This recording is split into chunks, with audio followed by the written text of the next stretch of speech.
नमस्कार, Jharkhand news fast live में आप सभी दर्शकों का स्वागत है। आइए देखते हैं आज के विशेष समाचार। सार्वभौम शाख द्वीपीय 2 दिवसीय ब्राह्मण महासंघ का राष्ट्रीय महासम्मेलन सिद्धगोड़ा टाउन हॉल में प्रथम दिन सफलतापूर्वक हुआ संपन्न। आइए देखते हैं एक रिपोर्ट।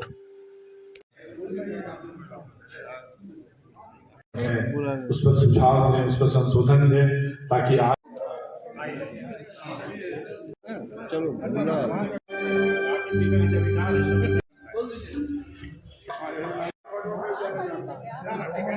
मैं दीपक उपाध्याय, राष्ट्रीय अध्यक्ष सार्वभौम शाक्य ब्राह्मण महासंघ। आज 6 और 7 जनवरी 2024 को ये राष्ट्रीय अधिवेशन जमशेदपुर में आयोजित किया गया है और टाउन हॉल में। आज की इस कार्यक्रम में छत्तीसगढ़, राजस्थान, उड़ीसा, बिहार, बंगाल, अन्य प्रदेश के देश के विभिन्न प्रदेश के गणमान्य अतिथि की उपस्थिति में आयोजित की जा रही है। आज का इस कार्यक्रम में मुख्य उद्देश्य हम लोग का है कि सामाजिक चेतना को जागृत करना। इसी उद्देश्य से हम लोग सबों की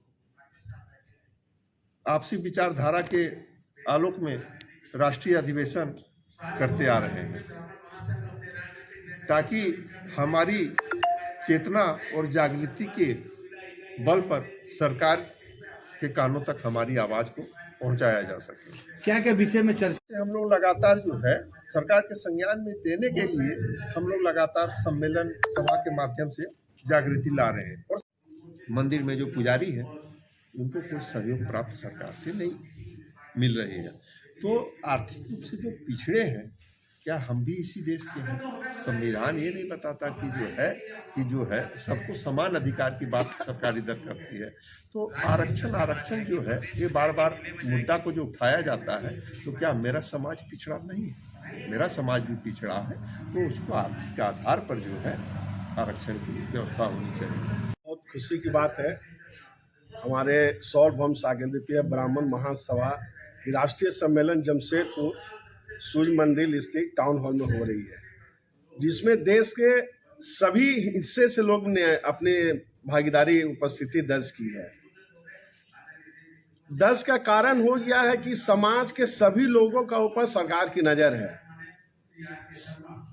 लेकिन जो एक समाज एक बुद्धिजीवी आता है, जो दूसरे को शिक्षा देता है, सही मार्ग देता है, जिसका मरण या शादी विवाह में इस जाति का उपयोग ज़्यादा होता है, उस समाज को ना सरकार देखती है और इसको बहुत निम्न नज़र से देखा जाता है, जिसका समाज को कमी आ रही है। अगर समाज में आज लड़के हमारे बीटेक एमटेक भी किए हुए हैं, तो इनकी कोई परसेंटेज की उम्मीद नहीं है। हमारे यहाँ भी गरीब है। हम लोग जैसे यहाँ विधवा एक प्रथा चलाते हैं, विधवा बच्ची की शादी करते हैं, जो समाज नहीं आज तक की है, सरकार भी नहीं की है, लेकिन आज तक सरकार से हमको कोई अनुदान नहीं मिला है। ना ही हमें बच्चों का शिक्षा प्राप्त में कोई मिलता कि आपके बच्चे अच्छे निकले हैं तो ये परसेंटेज दे रहे हैं। रविंद्र जी रोकना हुए हम लोग ने राष्ट्रीय सम्मेलन करने का उद्देश्य है कि सभी भागों में जाकर एक बड़ा पैमाने पर आंदोलन करने की तैयारी है, वो भी दिल्ली स्तर पर, ना ही राज्य स्तर पर, जिसका सभी ने पूर्ण रूप से सहमत किया। मिश्र हुआ। मैं सार्वभौम शाक्य द्वीपीय महासंघ का राष्ट्रीय महासचिव हूँ।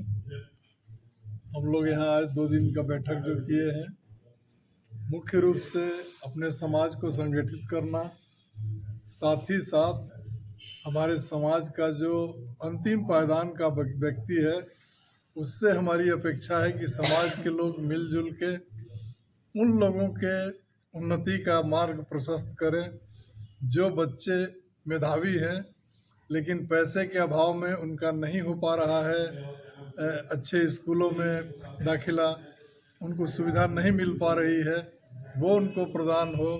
साथ ही साथ मैं इस मंच से अपील कर चुका हूँ, आगे भी करूँगा कि जितने हमारे समाज के संगठन हैं आपस में बटे हुए वो इकट्ठा हों, तभी हम लड़ाई लड़ सकते हैं। सबसे ज़्यादा खराब स्थिति हमारे मंदिर के पुजारियों की है, जिनका मानदेय हो। और हमारे समाज के लोगों से हम अपील करना चाहेंगे कि शादी में लाखों रुपए आप बर्बाद करते हैं खाने पे, लाइट पे, डीजे पे, और लेकिन पंडित को जब दक्षिणा देने की बात आती है तो बहुत ही ज़्यादा संकुचित हो जाते हैं और यहाँ तक बोल देते हैं लोग कि आपने लूट लिया, 2000 5000 दे के बोलते हैं लूट लिया, जबकि 5000 का एक प्लेट खिलाते हैं। तो मेरा समाज के सभी वर्ग से अपील है कि ब्राह्मण को सम्मान करें, वो पढ़ा लिखा है, संस्कार है। आपका जन्म से लेके मृत्यु तक का सभी संस्कार वही ब्राह्मण कराता है, तब आप ये मानते हैं कि मोक्ष मिलेगा, कोई भी संस्कार संपन्न होता है। तो मेरी इस कार्यक्रम के दरमियान यही इच्छा है कि ज़्यादा से ज़्यादा जो हम खेमों में बटे हुए हैं वो एक हो जाएं। एक होने के बाद शक्ति हमारी जब होगी। दूसरी बात है कि मेरी राजनीतिक भागीदारी सुनिश्चित की जाए।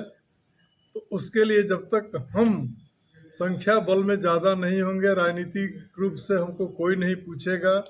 मैं चाहता हूं कि राजनीतिक रूप से हम सामाजिक और राजनीतिक रूप से जब सक्षम होंगे तो निश्चित रूप से सरकार हमारी बात मानेगी।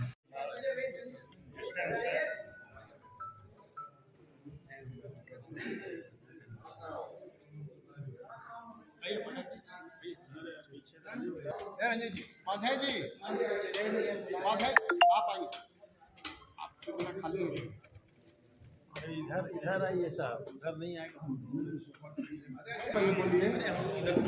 जय भास्कर, जय भास्कर, जय भास्कर, जय भास्कर, जय भास्कर, भास्कर की जय, भास्कर भगवान की जय, नारायण देव की जय। दिन का अनुभव है। इसमें हमने हजारीबाग से शुरू किया कि पहले ज़्यादा बुजुर्ग लोग होते थे और कमेटियों में थे, तो हमने हजारीबाग से शुरू किया और हमको बहुत अच्छा लगे कि आधी आबादी की बात जो हम लोग करते हैं, लेकिन वास्तविक में आधी आबादी को हम लोग को मंच पे लाना होगा, तभी आधी आबादी आपके साथ रहेंगे। तो हजारीबाग में काफी संख्या में हमारे साथ बहनें आई और बढ़ चढ़ के हिस्सा ली।